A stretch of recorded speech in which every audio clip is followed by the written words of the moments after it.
আসসালামু আলাইকুম। আজ এসেছে জামিয়া ইসলামিয়া শেহারা মোমেন শাহী।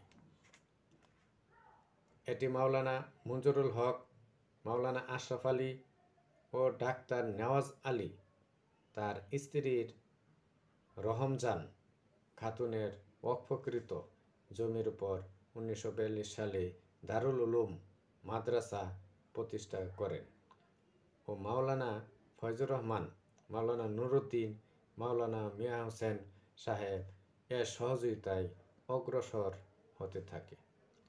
তারপর 1976 সালে মুজাহিদে মিল্লাত হজরত মাওলানা আতাহার আলী রহমতুল্লাহ আলাই এর দায়িত্ব গ্রহণ করেন। তিনি পূর্ব নাম দারুল উলুম পরিবর্তন করে জামিয়া ইসলামিয়া রাখেন। কে এই আতাহার আলী? তিনি ছিলেন একজন বাঙালি ইসলামী চিন্তাবিদ, লেখক, রাজনীতিবিদ ও সংসদ সদস্য। নেজামে ইসলাম পার্টির সভাপতি। তার নেতৃত্বে নেজামে ইসলাম 1954 সালের প্রাদেশিক পরিষদে 304টি, জাতীয় পরিষদে 36টি আসন লাভ করে। 1954 সালে পাকিস্তান মুসলিম লীগ সরকারের বিরোধীপূর্ণ পাকিস্তান ভিত্তিক যুক্তফ্রন্ট গঠন হয়। যুক্তফ্রন্টে ছিল নেজামে ইসলাম পার্টির আতাহার আলী রহমতুল্লাহ আলাই, কৃষক শ্রমিক পার্টির শেরে বাংলা একেএম ফজলুল হক এবং মাওলানা আব্দুল হামিদ খান ভাসানী আওয়ামী মুসলিম লীগ। উক্ত যুক্তফ্রন্ট হক, ভাসানী ও আতাহার আলী যুক্তফ্রন্ট নামে ইতিহাসে খ্যাতি লাভ করে। 1954 সালে যুক্তফ্রন্ট জাতীয় নির্বাচনে সংখ্যাধিক্য আসনে জয়লাভ করে এবং মাওলানা আতাহার আলী সংসদীয় দলের নেতা হন। 1953 সালে শাসনতান্ত্রিক প্রস্তাবসমূহে পরিবর্তনের জন্য যেসব ইসলামী আইন বিশেষজ্ঞদের জরুরি পরামর্শ সভা আহ্বান করা হয়েছিল, তার মধ্যে নেজামে ইসলামের নেতা মাওলানা আতাহার আলী ছিলেন অন্যতম।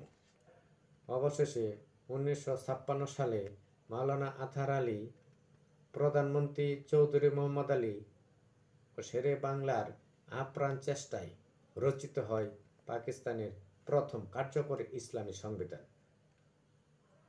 এ সংবিধানের বলে পাকিস্তানকে ঘোষণা করা হয় ইসলামী প্রজাতন্ত্র।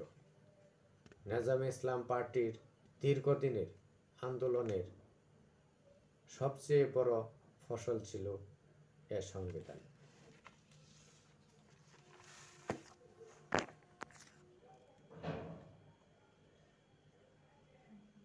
তিনি ব্রিটিশ বিরোধী আন্দোলনে ও আইয়ুব খান বিরোধী আন্দোলনের সংগ্রামে অংশগ্রহণ করেন। জন্ম: তিনি 1991 সালে গুঙ্গাদিয়া গ্রামে বিয়ানীবাজার উপজেলায় সিলেট জেলায় জন্মগ্রহণ করেন। তার পিতার নাম মৌলভী আজিম খান। তিনি জিঙ্গাবাড়ি আলিয়া মাদ্রাসায় প্রাথমিক ও মাধ্যমিক শিক্ষা লাভ করেন। এরপর তিনি মুরাদাবাদ, কাসিমিয়া, রামপুর আলিয়া মাদ্রাসায় ও মাজাহারে উলুম সাহারানপুর এবং দারুল উলুম দেওবন্দ থেকে উচ্চতর শিক্ষা অর্জন করেন। তিনি আশরাফ আলী থানভী রহমতুল্লাহ আলাইহির খলিফা ছিলেন।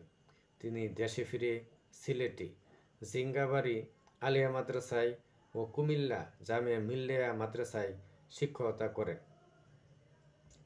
1909 সালে কিশোরগঞ্জে মসজিদে ইমাম নিযুক্ত হন। তিনি ব্রিটিশ বিরোধী আন্দোলনে অংশগ্রহণ করেন এবং নবগঠিত পাকিস্তানে যোগ দেওয়ার প্রশ্নে অনুষ্ঠিত সিলেট গণভোটে গুরুত্বপূর্ণ ভূমিকা পালন করেন। এ ভোটের ফলে সিলেট আসাম থেকে আলাদা হয়ে পূর্ব পাকিস্তানের যোগ দেন। 1952 সালে তিনি নেজামে ইসলাম দলের সভাপতি নির্বাচিত হন।